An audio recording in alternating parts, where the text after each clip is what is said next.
कार्तिक महिना हा धार्मिकदृष्ट्या खूप महत्त्वाचा आणि देवांचा मानला जातो. या महिन्यात देवांची आराधना, उपासना व त्याचसोबत उपवास देखील केले जातात. असे मानले जाते की या महिन्यात देव पृथ्वीवरती दिवाळी साजरी करण्यासाठी येत असतात. म्हणून कार्तिक पौर्णिमेला व देव दिवाळीला खूपच महत्त्व आहे. कार्तिक पौर्णिमा म्हणजे त्रिपुरारी पौर्णिमा.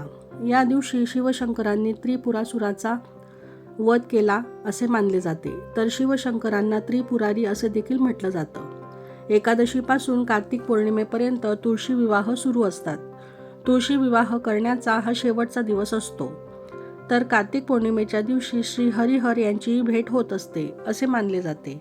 तर या दिवशी शंकराच्या मंदिरात त्रिपुर वाती देखील लावली जातात. म्हणून या दिवशी देवतांना बेल व तुळस ही वाहिली जाते. कार्तिक पौर्णिमा म्हणजे त्रिपुरारी पौर्णिमा ही कधी आहे, त्याचा पूजाविधी कसा करावा, या दिवशी त्रिपुरवात कशी लावावी, याची संपूर्ण माहिती आपण आजच्या व्हिडिओमध्ये पाहणार आहोत. नमस्कार, मी अपर्णाज लाईफस्टाईल आणि कुकिंग रेसिपीजमध्ये तुमचं स्वागत करते. चला तर मग व्हिडिओला सुरुवात करूया. वैकुंठ चतुर्दशीचा दुसरा दिवस म्हणजे त्रिपुरारी पौर्णिमा. तर यंदा 27 नोव्हेंबरला त्रिपुरारी पौर्णिमा म्हणजेच कार्तिकी पौर्णिमा सोमवारी आल्याने तिचे महत्त्व अधिकच वाढलेले आहे. कारण भगवान महादेवांनी या दिवशी त्रिपुरासुराचा वध केला होता. त्यामुळे त्रिपुरारी पौर्णिमा म्हणून देखील ही तिथी साजरी केली जाते. तर त्रिपुरारी पौर्णिमा या दिवशी भगवान शंकरांची पूजा तर आपण करतोच, शिवाय सोमवारी आल्याने याचे महत्त्व अधिकच दुप्पट झालेले आहे. तर यावर्षी कार्तिकी शुक्ल पौर्णिमा तिथी प्रारंभ होणार आहे 26 नोव्हेंबर रोजी दुपारी 3:55 तर समाप्त होणार आहे 27 नोव्हेंबर रोजी 2:47. तर या उदय तिथीनुसार 27 नोव्हेंबरला पौर्णिमा ही आहे. परंतु शिवपूजन हे प्रदोष काळात आपण करत असतो आणि त्रिपुरवाती आपण प्रदोष काळात संध्याकाळीच लावायची आहे. त्यामुळे 26 नोव्हेंबरला सायंकाळी तुम्ही त्रिपुरवात लावली तरी चालेल. आणि जर 26 नोव्हेंबरला तुम्हाला नाही जमलं तर 27 नोव्हेंबरला त्रिपुरवातीचं हवन हे आपण नक्कीच करायचं आहे. तर पौर्णिमेच्या दिवशी ब्रह्ममुहूर्तावर उठून पाण्यामध्ये गंगाजल टाकून स्नान करावे. पूर्वीच्या काळी नदीत आंघोळीला जायचे, पण सद्य परिस्थितीत ते शक्य नसल्याने गंगाजल टाकून आपण स्नान करावे. या दिवशी लक्ष्मीनारायणाचे पूजनही केले जाते. त्यामुळे देवांसमोर आपण तुपाचा दिवा लावावा.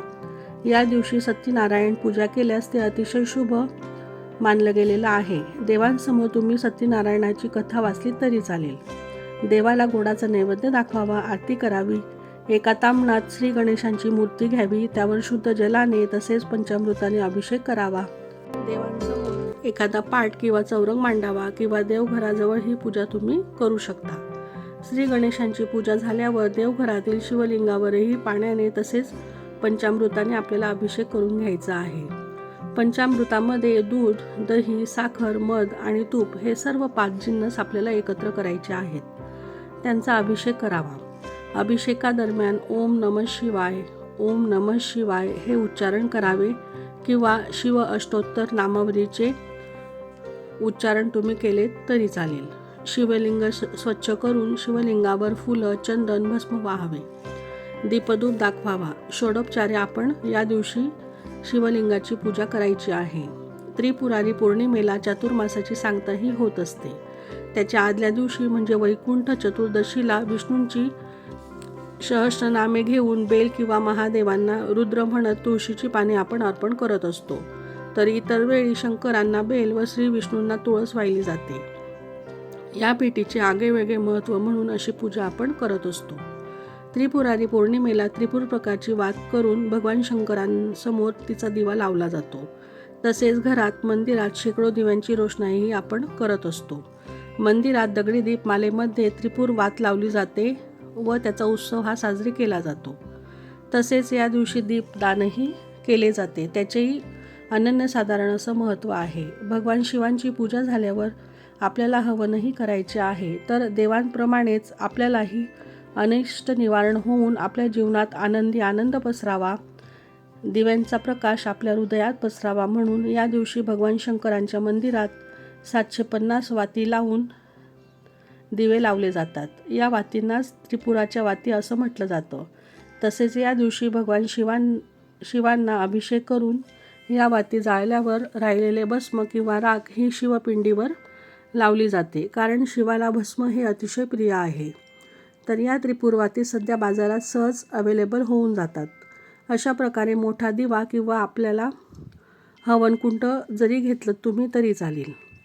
तसेच गाईचे तूपही आपल्याला घ्यायचे आहे. हवनकुंड जर नसेल तर मातीचा कोणताही दिवा तुम्ही घेऊ शकता. मातीच्या दिव्याला आपल्याला थोडी हळद लावायची आहे. अक्षदा, हळदी, कुंकू, फुलंही आपण त्यासाठी घ्यायची आहेत. जिथे आपण महादेवांची पूजा केलेली आहे तिथेच ही त्रिपुरवात आपल्याला लावायची आहे. जिथे ही वात तुम्ही लावणार असाल तिथे सुंदर रांगोळी काढावी, फुलांची तसेच हळदी कुंकू लावून पूजाही करावी. ओम श्री वास्तुपुरुषाय नमः, ओम श्री वास्तुपुरुषाय नमः असे म्हणून जमिनीची आपण पूजा करायची आहे. त्यानंतर त्रिपुरवात गाईच्या तुपात छान अशी भिजवून आपल्याला ती घ्यायची आहे. ही वात तुम्ही आदल्या रात्रीही भिजवून ठेवू शकता. या 750 वाती असतात. बाजारात या सहज उपलब्ध होऊन जातात. तर हे हवन शक्यतोवर आपण पूर्व बाजूला ठेवून करायचे आहे. आपण जो दिवा घेणार आहोत तो स्वच्छ पाण्याने धुवून घ्यावा. मग ओली हळद लावावी, दिव्याला हळदी कुंकू लावावे. जमिनीची आपण पूजा करायची आहे. थोड्या अक्षदा ठेवून मग आपण हा दिवा ठेवणार आहोत.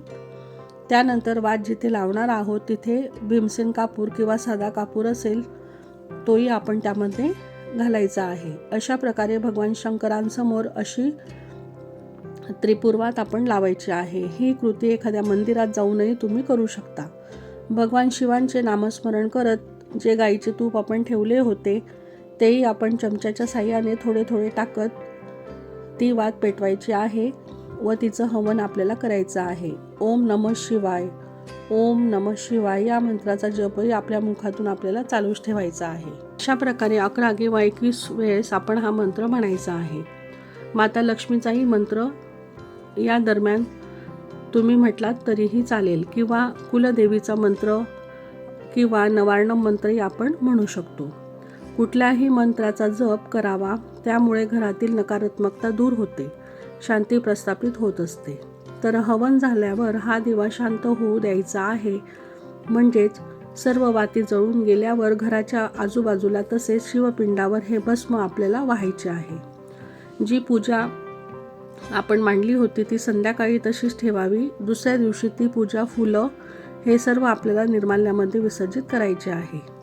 आपल्याला या दिव्याचे विसर्जन वाहत्या पाण्यात करायचे आहे. चातुर्मासातील 4 महिने भगवान विष्णू शेषसागरात विश्रांती घेत असल्यामुळे त्यांच्या वाटणीची कारभाराची सूत्रे महादेवांनी आपल्या हातात घेतली.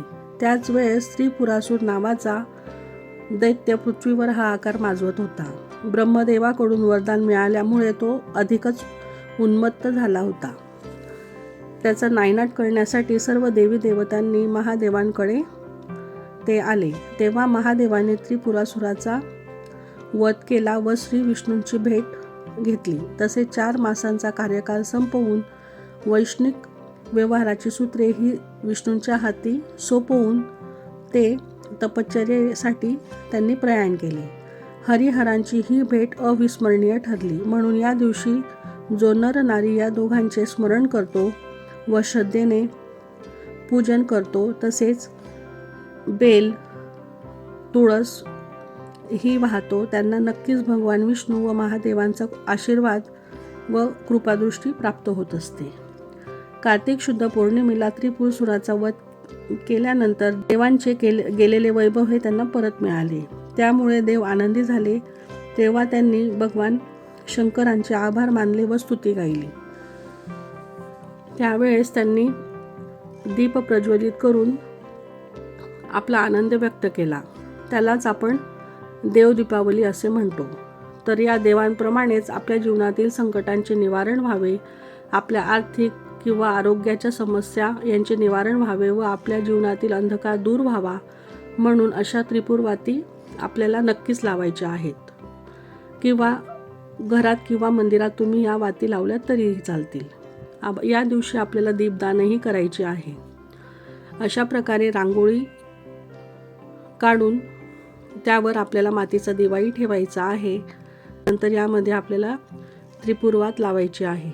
त्या दिवशी दीपदानाला ही अनन्यसाधारण असं महत्त्व आहे. त्रिपुर्वात लावणे म्हणजे त्रिपुरासुराचे प्रतिकात्मक पेटवलेली चिताच असते असे गृहीत धरून त्याचे भस्म आपण शिवाला हे लावत असतो.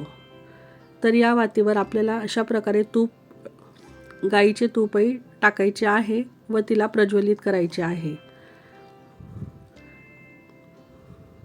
व्हिडिओमध्ये पाहिल्याप्रमाणे आपण दिवेही लावून घेतलेले आहेत. तसेच हळदी कुंकू अक्षदाई आपल्याला व्हायच्या आहेत. याप्रमाणे त्रिपुर्वात ही तुम्ही पौर्णिमेच्या दिवशी नक्कीच लावायची आहे. कसा वाटला तुम्हाला आजचा व्हिडिओ, आजची माहिती कमेंट करून नक्की सांगा. आणि अपर्णाज लाईफस्टाईल आणि कुकिंग रेसिपीज या चॅनलला जर तुम्ही नवीन असाल तर लाईक, शेअर आणि सबस्क्राईब करायला अजिबात विसरू नका. आणि तुमचे काही सजेशन्स असतील तर तेही तुम्ही कमेंट करून नक्की सांगा. अशा प्रकारे आपल्याला हा संपूर्ण विधी पौर्णिमेच्या दिवशी प्रदोष काळात करायचा आहे.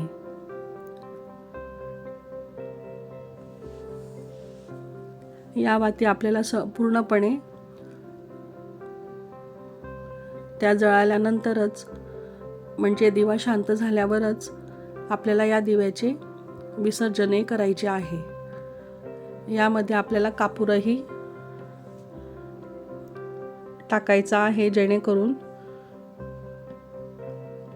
ते एक प्रकारे आपण हवनच करत आहोत. अशा प्रकारे त्या संपूर्ण आपल्याला प्रज्वलित करून घ्यायच्या आहेत. त्यामध्ये जे राहिलेलं तूप होतं तेही आपल्याला थोडं थोडं टाकत ओम नमः शिवाय, ओम नमः शिवाय असं नामस्मरण करत आपल्याला चमच्याने तूपही त्यात घालायचे आहे. अशा पद्धतीने आपल्याला हवन हे करून घ्यायचे आहे.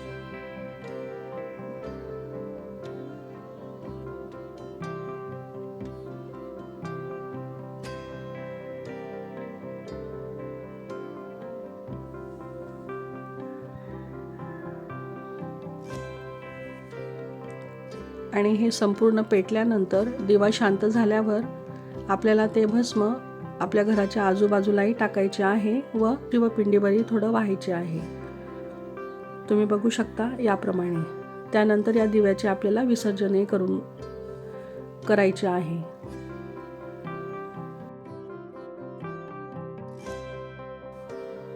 तुम्हाला व्हिडिओ कसा वाटला तेही कमेंट करून नक्की सांगा. श्री स्वामी समर्थ.